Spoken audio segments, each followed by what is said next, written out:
ನಮಸ್ಕಾರ. GTV news ಕನ್ನಡಕ್ಕೆ ಸ್ವಾಗತ. ನಾನು ನಿಮ್ಮ ವೆಂಕಟೇಶ್. ಮಾಗಡಿ ತಾಲೂಕಿನ ಮುತ್ತರಾಯನಗುಡಿ ಪಾಳ್ಯದ ದೇವಾಲಯದ ಕಾರ್ಯಕ್ರಮದಲ್ಲಿ ಮಾಧ್ಯಮದವರ ಪ್ರಶ್ನೆಗೆ ಪ್ರತಿಕ್ರಿಯಿಸಿದ ಶಾಸಕ ಎಚ್.ಸಿ. ಬಾಲಕೃಷ್ಣರವರು, ಕುದೂರಿನ BDCC ಬ್ಯಾಂಕ್ನಲ್ಲಿ ಅಡವಿಟ್ಟಿರುವ ಚಿನ್ನಾಭರಣಗಳಿಗೂ ನನಗಾಗಲಿ ಅಥವಾ ನನ್ನ ತಮ್ಮನಿಗಾಗಲಿ ಯಾವುದೇ ಸಂಬಂಧವಿಲ್ಲ. VSSN ಅಥವಾ BDCC ಬ್ಯಾಂಕ್ಗಳಲ್ಲಿ ₹1 ಕೂಡ ನಾವುಗಳು ದುರುಪಯೋಗ ಮಾಡಿಲ್ಲ. ಮಾಜಿ ಶಾಸಕರು ದೇವರ ಮೇಲೆ ಆಣೆ ಮಾಡುತ್ತೇನೆ ಎಂದಿದ್ದಾರೆ. ಅವರೇ ನಿರ್ಧರಿಸಲಿ ಯಾವ ದೇವರು ಎಂದು. ನಾವು ಅಲ್ಲಿಗೆ ಬಂದು ಆಣೆ ಮಾಡುತ್ತೇವೆ ಎಂದು ಶಾಸಕ ಎಚ್.ಸಿ. ಬಾಲಕೃಷ್ಣರವರು ತಿಳಿಸಿದರು. ಕುದೂರಿನ BDCC ಬ್ಯಾಂಕ್ನಲ್ಲಿ ನಕಲಿ ಚಿನ್ನದ ಒಂದು ಆರೋಪ ಬಂದಿದೆ. ಇದು ಭಗವಂತನಿಗೆ ಗೊತ್ತಿರುತ್ತೆ. ತಾವಿದ್ರ ಬಗ್ಗೆ ಏನು ರಿಯಾಕ್ಷನ್ ಮಾಡ್ತೀವಿ ಸರ್? ಇದಕ್ಕೂ ಬಹುಶಃ ನನ್ನ ತಮ್ಮನಿಗೂ ಯಾವುದೇ ಸಂಬಂಧ ಇಲ್ಲ ಅಂತ ನಾನು ಅಂದ್ಕೊಂಡಿದ್ದೇನೆ. ಯಾಕಂದರೆ ಅವನೊಬ್ಬ ನಿರ್ದೇಶಕ ಅಷ್ಟೇ. ಆದರೆ ಅಲ್ಲಿ ಬ್ಯಾಂಕ್ನಲ್ಲಿ ಕಾರ್ಯನಿರ್ವಹಣೆ ಮಾಡ್ತಕ್ಕಂಥವ್ರು, ಅದಕ್ಕೆ ಮ್ಯಾನೇಜರ್ ಇರ್ತಾರೆ, ಸಿಬ್ಬಂದಿಗಳಿರ್ತಾರೆ, ಅವರು ಜವಾಬ್ದಾರಿ ಜಾಸ್ತಿ ಇರ್ತದೆ. ಬಟ್ ಆಗಿರ್ತಕ್ಕಂಥದ್ದು ಸತ್ಯ ಅಂತಕ್ಕಂಥದ್ದು ನಮಗೀಗ ಗೊತ್ತಾಗಿದೆ. ಕಾರಣ ಏನು ಅಂದರೆ, ಇದು ಗೊತ್ತಾದ ತಕ್ಷಣವೇ ಈಗಿರ್ತಕ್ಕಂಥ ಮ್ಯಾನೇಜರ್ ಶಿವಣ್ಣ ಮತ್ತು ಅಶೋಕ್ ಅವರು ಹೋಗಿ ಮೇನ್ ಬ್ರಾಂಚ್ನಲ್ಲಿ ಕಂಪ್ಲೇಂಟ್ ಕೊಟ್ಟಿರ್ತಕ್ಕಂಥದ್ದು. ಇದು ಬೇರೆ ಯಾರಿಗೂ ಕೂಡ ಗೊತ್ತಿರಲಿಲ್ಲ. ಕಂಪ್ಲೇಂಟ್ ಕೊಟ್ಟು ತನಿಖೆ ಪ್ರಾರಂಭ ಆಗಿದೆ.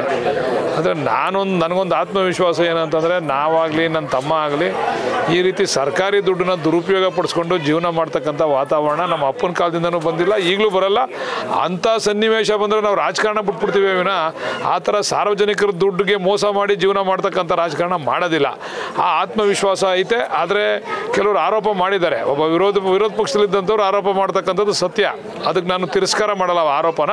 ಅದು ತನಿಖೆ ಆಗಲಿ. ತನಿಖೆ ಆಗಿ ಬಂದ ಮೇಲೆ ಸತ್ಯಾಸತ್ಯತೆ ಬಗ್ಗೆ ಚರ್ಚೆ ಮಾಡೋಣ. ಆಮೇಲೆ ಮಾಜಿ ಶಾಸಕರು ನೇರವಾಗಿ ಆರೋಪ ಮಾಡಿದ್ದಾರೆ ಸರ್. ಸಮಾಜ ಕಡೆಯವರನ್ನೇ ಅವ್ರ ಕಡೆಯವ್ರನ್ನೇ ನಕಲಿನ ಇಡ್ಸಿದ್ದಾರೆ ಅಂತಕ್ಕಂಥದ್ದು ನೇರವಾಗಿ ಆರೋಪ ಮಾಡಿದ್ದಾರೆ. ಅಲ್ಲ, ಅವ್ರು ಯಾವಾಗಲೂ ಕೂಡ 600 ಕೋಟಿ ಹಗರಣನೂ ಆರೋಪ ಮಾಡಿದ್ರು. ಏನಾರ ಪ್ರೂಫ್ ಕೊಟ್ರೆ ನಿಮಗೆ ಮಾಧ್ಯಮದವ್ರು? ನೀವು ಏನೂ ಕೇಳಲ್ವಲ್ಲ. ಆಧಾರ ಸಹಿತವಾದಂಥ ಆರೋಪಗಳಿಗೆ ಉತ್ತರ ಕೊಡ್ಬೋದು.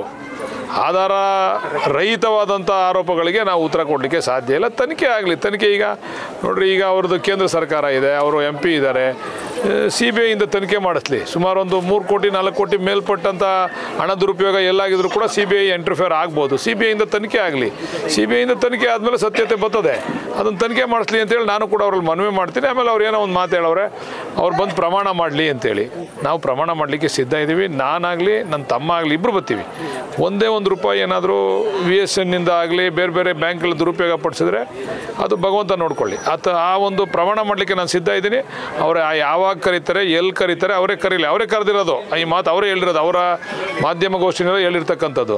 ಅದಕ್ಕೆ ಅವ್ರು ಯಾವಾಗ ಕರೆದ್ರೂ ಕೂಡ ನಾವು ಬರ್ಲಿಕ್ಕೆ ಸಿದ್ಧ ಇದ್ದೀವಿ. ನಾವು ₹1 ಕೂಡ ದುರುಪಯೋಗ ಪಡಿಸಿಲ್ಲ. ಅದನ್ನು ಪ್ರಾಮಾಣಿಕವಾಗಿ ಯಾವುದೇವ್ರ ಮುಂದೆ ಬೇಕಾದ್ರೆ ಪ್ರಮಾಣ ಮಾಡ್ತೀವಿ. ಇದು ಇವತ್ತಿನ ಮಾಗಡಿಯ ಸುದ್ದಿ ಸಮಾಚಾರ. ನಿರಂತರ ಸುದ್ದಿ ಸಮಾಚಾರಕ್ಕೆ ವೀಕ್ಷಿಸಿ ನಿಮ್ಮ GTV ನ್ಯೂಸ್ ಕನ್ನಡವನ್ನು. ವಂದನೆಗಳು.